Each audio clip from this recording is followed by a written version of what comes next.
నమస్తే రమగారు. నమస్తే జీ. రమగారు, మనము ఒక వీడియో చేశామండి. మీ దినచర్య హ్మ్. ఉదయం నుంచి రాత్రి పడుకునే వరకు మీరు ఏం చేస్తారు ఏంటనేసి.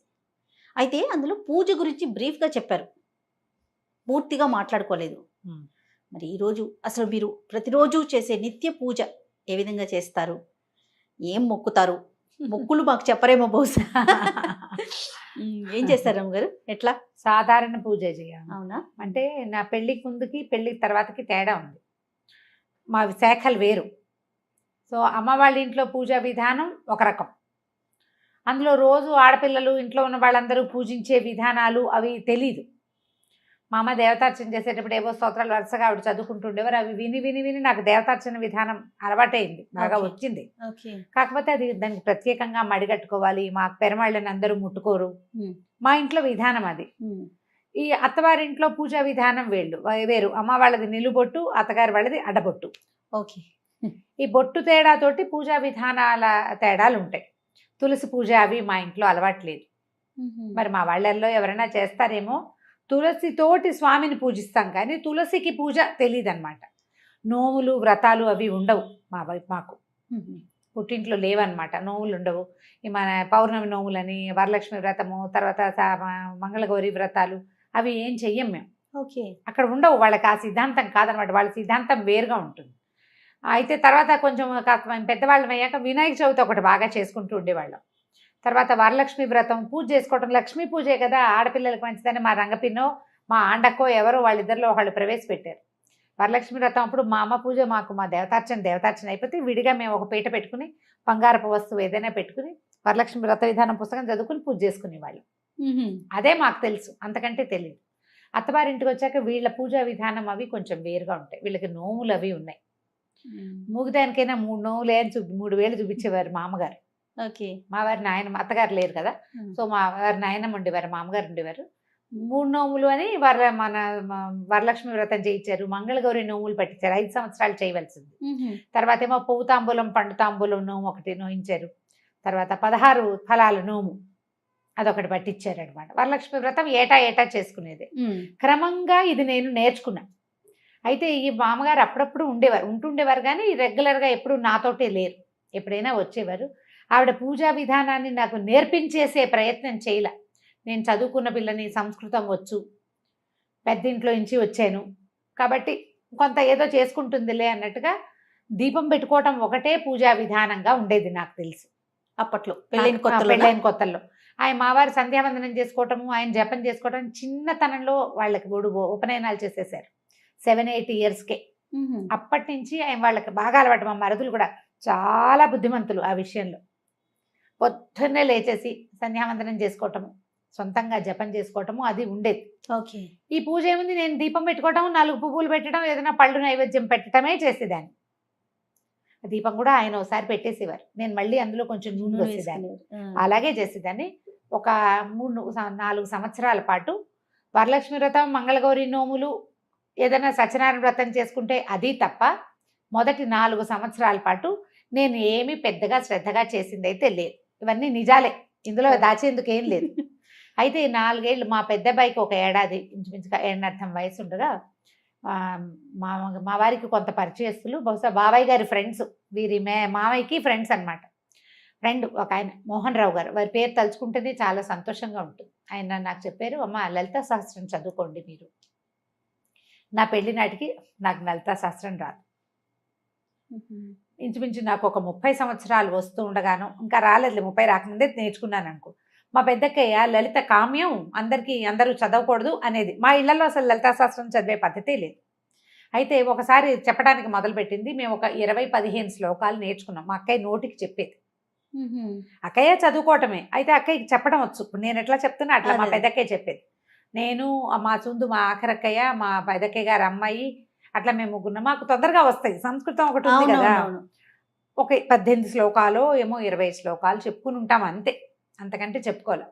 ఆయన లలితా శాస్త్రం చెయ్యండి అని చెప్తే ఇక అప్పుడు రోజు చదవటం నేర్చుకోవడం కోసం నేనే సొంతంగా చదువుకున్నా. అందరికంటే నాకు ప్లస్ ఏంటంటే నాకు సంస్కృతం రావటం, వాచాదోషాలు లేకుండా చదవటం వచ్చు. ఒక పదాన్ని అక్కడ ప్రింట్లో తప్పుంటే ఈ అక్షరం ఇట్లా ఉండకూడదు, ఇది కాదు అయి ఉంటుంది, పదం ఇది కాదు అని నేను సరి చేసుకోగలను. నాకు డౌట్ వస్తే మా ఐదొకే వసంత తను పిహెచ్డి సంస్కృతంలో, తను ఫోన్ చేసి వసు ఏమిటో ఇక్కడ ఇలా ఉంది, ఈ పదం కరెక్ట్ అంటావా అని అడిగితే మా అక్కయ్య అయినా కరెక్ట్ చేసేది. 4-5 పదాలు మా అక్కయ్య కరెక్ట్ చేసింది, మిగిలినవన్నీ నేనే కరెక్ట్ చేసుకున్నాను. అట్లా లలితా సహస్రం చదవటం అలవాటైంది. రోజు అప్పుడు చదువుకునేవారు రోజు చదివేదాన్ని. ఇప్పుడు కూడా చదువుతా కానీ అంత అప్పుడు నేర్చుకోవడం కోసం ప్రతిరోజు పెద్ద స్వరంతో పెద్ద గొంతుగా తన వాయిస్ పెద్దది. ఆ తర్వాత నన్ను ఖడ్గమాల వైపుకి తిరిగింది మనసు. లలిత ఖడ్గమాల ఈ 2 దేవి ఖడ్గమాల కూడా అవి చాలా అట్రాక్ట్ చేస్తాయి అన్నమాట. తర్వాత అంటే మా పెళ్ళైన ఒక 10-11 సంవత్సరాలకి మా మామగారు చేసేవారు రెగ్యులర్గా దసరా ఉత్సవాలు 10 రోజులు ఉత్సవాలు చేయటం మా ఇంట్లో అలవాటు ఉంది. మా వారికి ఏదో ఒక ఉత్సాహం వచ్చింది, తను చేద్దాం అనుకున్నారు. అప్పటి నుంచి మొదలుపెట్టి ఇప్పటిదాకా దసరాలు చేస్తూనే ఉన్నాం మేము. దసరా ఉత్సవాల కోసం ప్రత్యేకంగా కలశం పెట్టుకోవటము మా ఇంట్లో ఉంది. నవరాత్రులు చేస్తారు. నవరాత్రులు చేస్తాం. 10 రోజులు పగలు ఉపవాసం, రాత్రి భోజనం, 2 పూట్ల లలిత ఖడ్గమాల ఇవి చదువుకోవటం. నాకు అప్పటి నుంచి త్రిశతి చదవటం అలవాటైంది. ఓహో. లలిత సహస్రము ఖడ్గమాల కంటే కూడా త్రిశతి విపరీతంగా ఆకర్షించింది నన్ను. అది చదువుతూ ఉంటే ఎలా వస్తుందంటే ఒక పూనకం వచ్చినట్టు ఉంటుంది అనమాట. అసలు అమ్మవారి యొక్క ఆవిడ యొక్క శక్తి ఒక్కొక్క పదంలో తెలుస్తూ ఉంటుంది. అర్థం అవ్వటం ఎంత ప్లస్ అంటే నేను భగవంతుడికి కొన్ని లక్షల సార్లు నమస్కారం చేసుకున్నా. నన్ను ఒక సంప్రదాయ సంస్కృత పండితుల ఇంట్లో పుట్టించి ఈ పదాలకి అర్థం తెలుసుకోగలిగే మాత్రపు ప్రజ్ఞని నాకు పెట్టినందుకు నా పూర్వజన్మ కర్మ ఫలితం వల్ల భగవంతుడి అపార కృపాకటాక్షాల వల్లే అది కుదిరింది. ఆ పదాల అర్థం తెలిస్తే ఆ శక్తిలోకి మనం ప్రవేశిస్తున్న భావన వస్తుంది జయ. అవునమ్మా, అవును. స్పెల్లోకి మనం వెళ్ళాలి లోపలికి.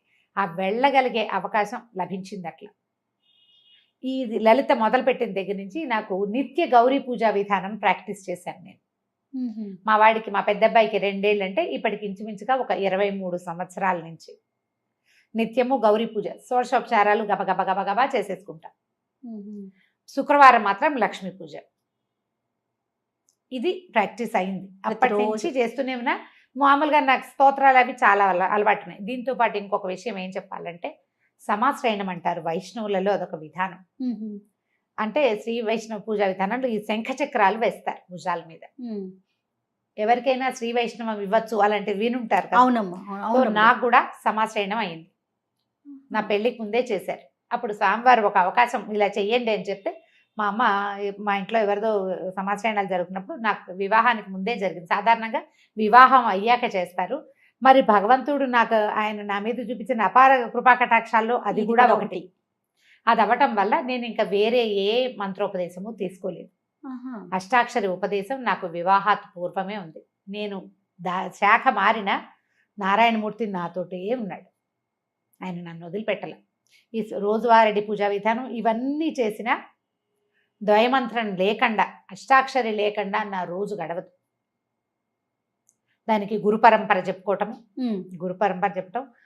రూపం ధరించడం, బొట్టు పెట్టుకోవటం అవి చేయటల్లా. వీరు విధానం వేరు కదా. దాని మీద తగాదాలు వాటికి వెళ్ళడం. నారాయణుడు నాతోటి ఉన్నాడు, బొట్టులో ఉండక్కర్లేదని భావించాను నేను. ఇది ఇప్పుడు ఎవరికైనా సమాధానం చెప్పాల్సిన అవసరం కూడా లేదు కదా. మీకు సొంత విషయం కదా, నా సొంత విషయం.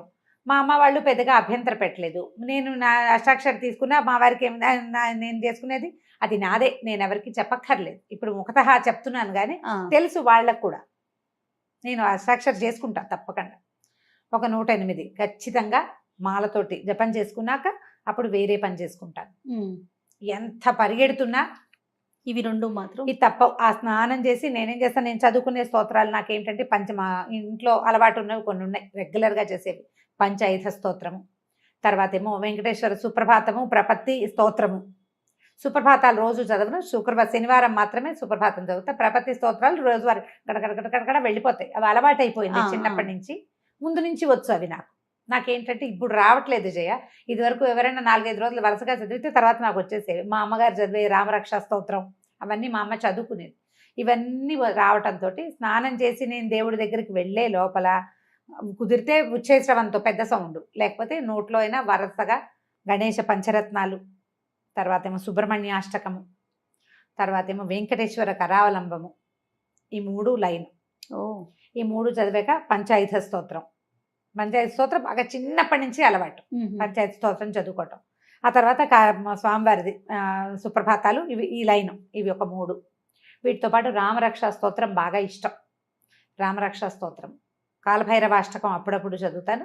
దక్షిణామూర్తి స్తోత్రం చాలా ఇష్టం నాకు.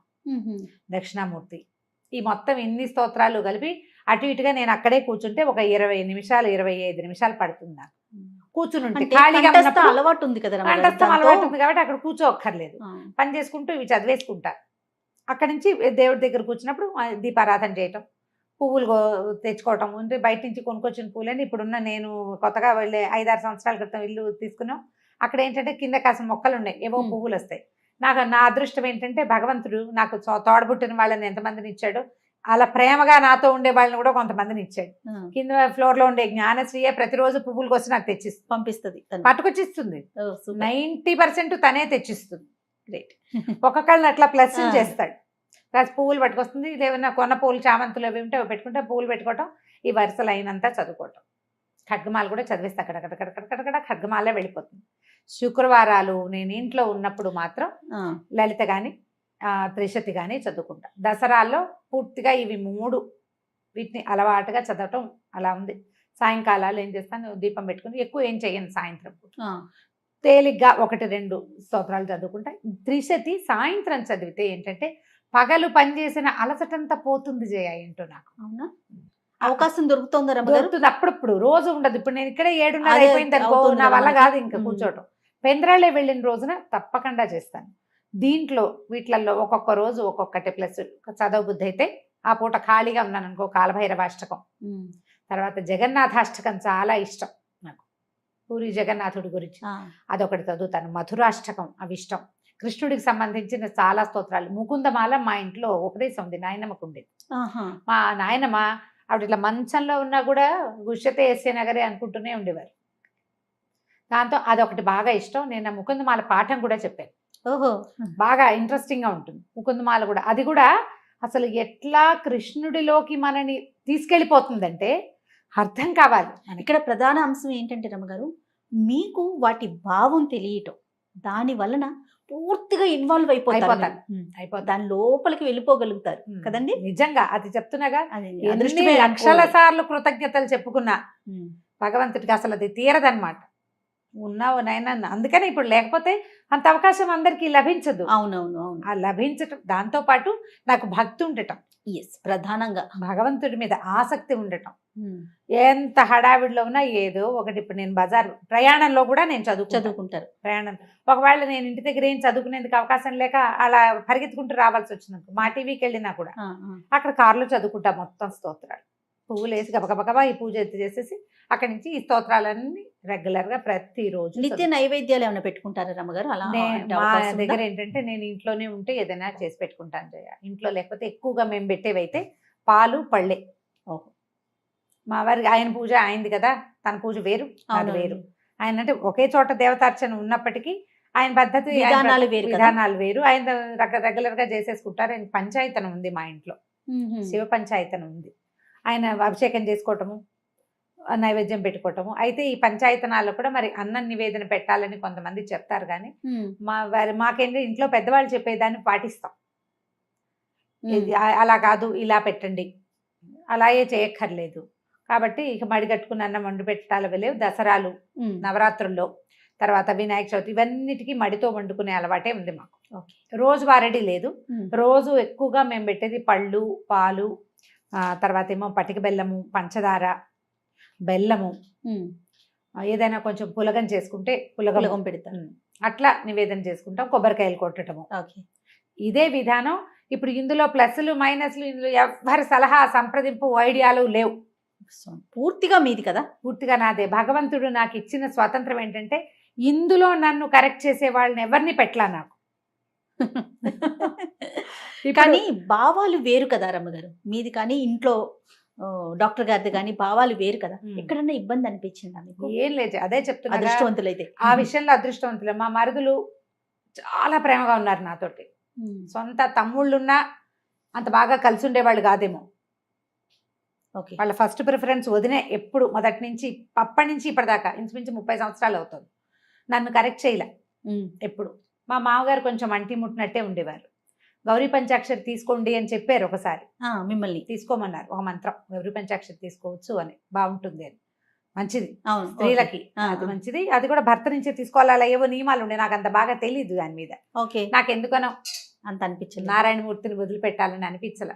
వారితో పాటు ఇంకేది చేద్దాం. రమ్మగారు ఇది సందర్భం కాదు, కానీ నాకు ఒక ప్రశ్న అండి. ఎప్పటి నుంచో శైవ వైష్ణవ మతాలు అసలు ఎందుకు ఈ డిఫరెన్స్ వచ్చిందండి? అంటే అది తప్పు అనేది నా భావన కాదు. కొంతమంది శైవం, కొంతమంది వైష్ణవం. ఎందుకు వచ్చింది? ఇప్పుడు మీరు 2 భావాలతో ఒకే ఇంట్లో ఉంటున్నారు, అది మీరు సర్దుకుపోవటంలో వెళ్ళిపోతుంది. భగవంతుడు ఒక్కడే కదా అనే భావన ఉన్నప్పుడు ఇలాంటి చీలిక అసలు ఎక్కడి నుంచి వచ్చిందంటారు? ఇవి అంటే 2 వైదికమైనవే జయ. శివకేశవులు ఇద్దరు స్థితిలయకారకులు. అవును. అయితే ఈ స్థితికారకుడైన విష్ణువే పరమదైవతం అని భావిస్తారు వైష్ణవులు. ఆ స్వరూపం, ఆ నడిపించే ఆ కథ, ఆ క్రియ, అది ఆకర్షితుల్ని చేస్తుంది కొంతమందిని. శివుడు లయకారకుడు, ఐశ్వర్యకారకుడు, ముక్తి ప్రదాయకుడు. ఆయనే పరమదైవతమని కొంతమంది భావిస్తారు. నీకు చూడు, ఆ పచ్చటి చెట్టు ఉంటే ఆ పచ్చటి చెట్టు మీద కొంతమందికి దృష్టి నిలుస్తుంది. దాని మీద ఒక గులాబీ రంగు పువ్వు ఉంటే గులాబీ పువ్వు మీదకి కొంతమందికి దృష్టి వెళ్తుంది. ఈ రెండిట్లలో ఏది కరెక్ట్? ఎవరి భావన వారిది కదా, వాళ్ళది. దీంట్లో ఏమైందంటే నాదే కరెక్ట్ అనేది తీవ్రత వచ్చేసింది. ఆ భావం ఎంతవరకు కరెక్ట్ అండి? కరెక్టా అంటే మనం చెప్పలేకపోతాం జయ. మనం ఇదంతా మాబ్లో ఉంటుంది, జనాలు గుంపుగా చేరినప్పుడు వాళ్ళ భావాలు ఉంటాయి.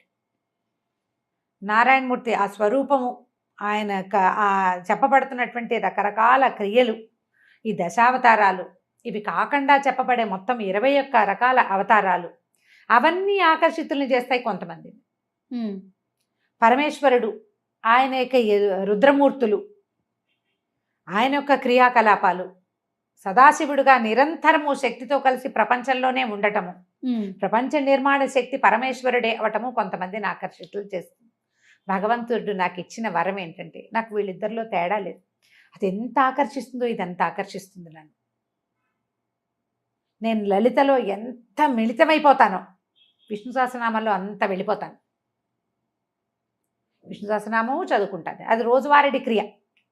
అంటే అంశాలు వేరైనా భావం ఒకటే కదా? ఒకటే. భగవంతుడు ఒకడే. నిన్ను ఆకర్షించే భావాలు 2 వేరు ఉంటే ఒకదాని మీద తీవ్రంగా వెళ్తాం. అందుకని అట్లా వచ్చింది. విష్ణు సహస్రనామం కూడా నా రోజువారీ కార్యక్రమాల్లో ఉంటుంది. కడకడగడ ఏముంది, 7-8 నిమిషాలు పడుతుంది. అది అలవాటు అయిపోయింది. అలవాట్లో చదువుకుంటూ ఉంటాను. ఇప్పుడు ఇది కరెక్టా కాదా, మీరు అలా ఎలా చేస్తారు లాంటి ప్రశ్నలు ఇందులో కుదరదు. నా ఆసక్తి భగవంతుడి మీద నాకున్న విశ్వాసం అంతే. నేను ఎలాంటి స్వరూపమైనా నన్ను ఆకర్షిస్తుంది. లక్ష్మీ నరసింహస్వామి ఎక్కువ ఆకర్షిస్తాడు. మా పుట్టింట్లో ఉండటం వల్ల మాకేమో ఇలవేల్పు నరసింహస్వామి. నాకు అసలు నరసింహస్వామి విగ్రహం ఎక్కడైనా చూస్తే నాన్నని చూసినట్టు ఉంటుంది. నాకు పరిగెత్తుకుంటూ వెళ్ళిపోతాం. అక్కడ నరసింహస్వామి కనపడ్డంటే మావాడు అంతే, అలాగే అనిపిస్తుంది. మా నాన్నని చూసినట్టే ఉంటుంది. నేనే కాదు, మా ఇంట్లో ఉన్న జనమంతా నరసింహస్వామికి అట్లాగే ఆకర్షితులు అవుతారు. మా చిన్నతనం అలవాటు అంతే. మా నాన్న కరావలంబం చదివేవారు, నృసింహ కరావలంబం. అది కూడా నాకు కూడా నోటికొచ్చు. మొత్తం మా సమూహం అందరికీ వచ్చింది. కరావలంబం కూడా అట్లాగే ఆకర్షిస్తుంది. ఇంత భక్తి ఉన్నా కూడా నేను కొంచెం ప్రాక్టికల్గా ఉండటమే నా యొక్క భగవంతుడు ఇచ్చిన వరం అనమాట. నాకు ఇన్ని చెప్తున్నారు, ఇన్ని స్తోత్రాలు చెప్తారు, ఇంత పూజా విధానం ఉంది కదా రమ్మగారు. కానీ మీరు మాట్లాడేది ప్రాక్టికల్గా ఎలా చెప్తారంటే, భక్తి ముఖ్యం, భావన ముఖ్యం. భావమే ముఖ్యం. భక్తి ఉండాలి, భావం చాలా ముఖ్యం. అది ఉన్నప్పుడే మనస్ఫూర్తిగా పూజ చేసుకోగలుగుతాం. అది 5 నిమిషాల అరగంట అనేది పక్కన పెడదాం, అవకాశాన్ని బట్టి. అంతే. రైట్. చాలా బాగుంది రమ్మగారు. నమస్తే. నమస్తే.